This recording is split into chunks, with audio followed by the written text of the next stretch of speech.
Aku pernah ditanya, Ustadz, kenapa Ustadz tetap mau berdakwah? Dakwah ini kan perlu uang. Dakwah ini kan harus keluar sesuatu. Dakwah ini kan harus capek dan segala macam. Sementara kenapa Ustadz nggak melakukan hal-hal yang lain misalnya yang lebih mudah? Aku bilang gini, orang berbuat kebaikan itu perlu tenaga, perlu uang, perlu segala macam perhatian dan seterusnya. Antum kira orang berbuat kemaksiatan nggak perlu semua itu? Mereka juga mereka perlu uang juga, mereka perlu perhatian juga, mereka perlu fokus juga, mereka perlu skill juga. Bedanya adalah apa? Bedanya adalah mereka perlu untuk duit terus menerus, kita tidak. Pertanyaan saya sederhana, emang antum lihat ketika acara ini ya, ini emang mengambil duit banyak? Kayaknya enggak deh. Enggak. Harusnya enggak, kenapa enggak? Karena pertama ya memang perlu ada uang-uang, ada barang-barang yang kita pakai dan segala macamnya. Tapi ini kita udah cicil dari awal. Itu yang pertama teman-teman sekalian. Yang kedua teman-teman sekalian, kalau berbicara tentang masalah fasilitas, uang dan segala macam, saya selalu bilang pada orang-orang yang pernah saya sharing, kita itu sebelum punya semua ini sudah dakwah. Iya. Sebelum kita punya semua ini sudah dakwah, belum punya laptop, belum punya speaker, belum punya lampu, kamera. Pada saat kita ngadain kajian 5 doang yang datang gitu kan ya.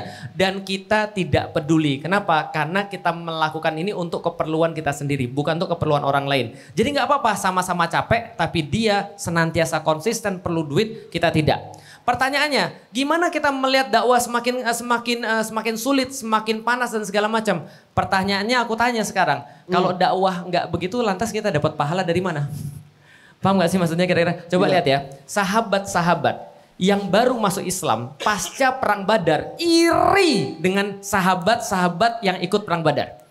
Sahabat-sahabat yang baru masuk Islam setelah perang Uhud itu ngiri banget sama yang pernah ikut perang Uhud, yang tadi ngiri sama orang yang pernah ikut perang Badar. Yang pernah ikut perang Uhud, perang Badar dan perang Khandaq dan segala macam. Iri sama orang-orang yang nemenin Rasul ketika di Mekah.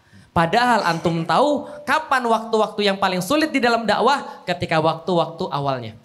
Ketika waktu-waktu di awal-awalnya. Pertanyaan saya sederhana, kalau antum boleh memilih, dilahirkan di zaman mana? Antum mau dilahirkan di sekarang? Ketika dakwah masih cuma kayak gini, atau di masanya Bilal? Yang ketika siksaan itu benar-benar nyata di depan mata. Kira-kira antum mau pilih mana? Bilal. Dulu ketemu Rasulullah. Tapi pertanyaan kita beriman gak ya waktu itu ya? Jangan-jangan Abu Jahal. Iya, jangan-jangan kita jadi Abu Jahal. Iya. Atau Al-Ahnas bin Syarik misalnya. Tapi setidaknya saya pengen teman-teman punya satu gambaran bahwasanya semua orang yang masuk surga itu menyesal. Tahu penyesalan orang yang masuk surga? Kenapa amal saya tidak lebih banyak? Nah sekarang itu Allah lagi ngasih kita kesempatan untuk beramal. Dan teman-teman sekalian, dunia itu kayak sebuah film. Dan semua itu akan berulang. Maksudnya film-film itu akan berulang. Termasuk film-film yang pernah disebutkan di dalam Al-Quran. Cerita-cerita maksudnya pernah disebutkan dalam Al-Quran. Contoh misalnya. Yang paling banyak cerita di dalam Al-Quran adalah Musa dan Fir'aun. Maka sekarang pun juga akan terjadi. Di masa Musa, ketika Musa pernah melakukan kesalahan, dia lari, lalu kemudian belajar lagi, lalu kemudian disuruh dakwah kepada Fir'aun, mendapatkan tantangan, diejek-ejek, diolok-olok, Allah dulu orang biasa, Allah dulu dibesarin di dapur gue, lu sekarang bilang gue adalah salah, berani-beraninya lu, dimarahin, diomelin dan seterusnya. Dia tetap berdakwah, diancam, dipenjara, dibunuh dan segala macam. Dia tetap berdakwah, lalu kemudian diancam orang-orang sekitarnya supaya takut pada Musa dan seterusnya. Tapi dia tetap berdakwah dan tetap yakin pada Allah. Apa kemudian episode berikutnya? Setelah lari, lalu kemudian setelah belajar lagi, setelah berdakwah, diancam, diolok-olok, lalu kemudian ditakut-takuti, episode berikutnya adalah laut terbelah, kemudian pasukan Firaun hancur. Paham maksudnya kira-kira maksud saya? Yeah. Antum pernah nonton Infinity War? Pernah. Pernah nonton Infinity War? Nonton gak kalian? Panjang gak itu filmnya? Thanos. Panjang. Panjang filmnya kan ya. Tapi pertanyaan saya, itu kan mati semua tuh. Siapa aja yang mati? Spider-Man hilang.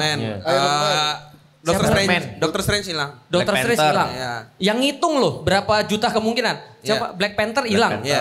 Antum lihat itu suram nggak itu kenyataan waktu itu? Suram. Tapi antum yakin nggak dia pasti menang? Yakin. Oh, judul filmnya Avengers. Masa Avengersnya mati? Masa Avengers mati? Iya benar-benar. Gitu kan ya. Judul Avengers. Yang antum cari apa? Gimana cara mereka menang? Gitu kan ya. Nah sekarang ketika lagi hawa-hawanya lagi agak panas. Ketika lagi sulit. Yang dalam pikiran antum adalah gimana kira-kira Allah membalikkan seluruh keadaan ini. Karena itu pasti terjadi insya Allah. Iya, Masya Allah. Tepuk tangan dong buat jawaban Ustaz Falik luar biasa. Berarti tadi ada sebutan juga bagaimana meyakinkan mungkin pasangan gitu ya. Ya. Mungkin gini, dakwah tapi kok kayak nggak sinkron gitu. Mungkin di rumah jadi sering ninggalin atau Ya. apa. Ini mungkin bisa dua ya. Nah. Artinya mungkin nggak balance. Betul. Atau mungkin ada yang beda pemahaman gitu. Kita baru bahas kemarin di YouTube kita ya. Iya. Jadi nanti teman-teman boleh lihat YouTube kita untuk lengkapnya. Tapi yang jelas begini teman-teman sekalian. Penderitaan hanya jadi penderitaan bagi orang-orang yang tidak memahami visi. Ya. Maka kalau antum lagi menderita nih menjalani sesuatu, itu berarti antum perlu untuk melihat lagi. Ini kira-kira kita, bukan orang lain yang kita tunjuk ya. Kira-kira kita ini benar nggak sih menginginkan sesuatu? Contoh kayak begini misalnya. Bagi orang-orang yang mencintai, maka orang-orang yang nyuruh dia itu jadi sebuah perintah. Your wish is my command, betul nggak? Maka ketika dia disuruh dia seneng. Iya. Iya benar-benar. Ketika misalnya dia menghadapi suatu hal yang kayak sulit, dia rela. Karena cinta. Karena cinta, demi kamu. Baru ngomong gini, kayaknya enak ya siang-siang ini es jeruk gitu langsung kayak siap. Tiba-tiba Tuan langsung Putri, wah gitu ya. Betul. Cinta. Disakiti tuh rasanya seneng. Benar. Ya benar. Karena katanya being blue is another kind of beauty. Iya. Kenapa? Karena orang jatuh cinta tuh memang gak masuk akal. Iya Iya, benar. Kalau perubahan-perubahan besar tuh di dalam diri seorang biasanya ada dua. Apa tuh? Karena pikirannya terbuka atau karena hatinya terluka. Oh, ya. Karena kata para ulama, obat yang paling mudah masuk itu lewat luka. Oh. Iya, iya. Karena itu sebenarnya kalau ada orang kemudian dia sudah benar-benar tahu bahwasannya dia untuk apa, maka insya Allah semuanya tidak ada yang menderita. Tapi memang betul sih, pertanyaannya selalu gimana caranya membuat pasangan kita menjadi satu frekuensi. Tidak ada lain dan tidak bukan, nanti akan ditambahin sama yang lain. Tapi dari saya ngaji, nggak ada lain, nggak ada bukan. Iya. Maka mengkaji Islam itu membuka pemikiran, menyamakan visi, ataupun membuat satu solusi dalam kehidupan. Yang belum nikah, mumpung belum nikah, gimana caranya agar kita tuh punya pasangan itu satu visi? Karena gini loh, jangan salah, kita menarik orang-orang yang satu frekuensi.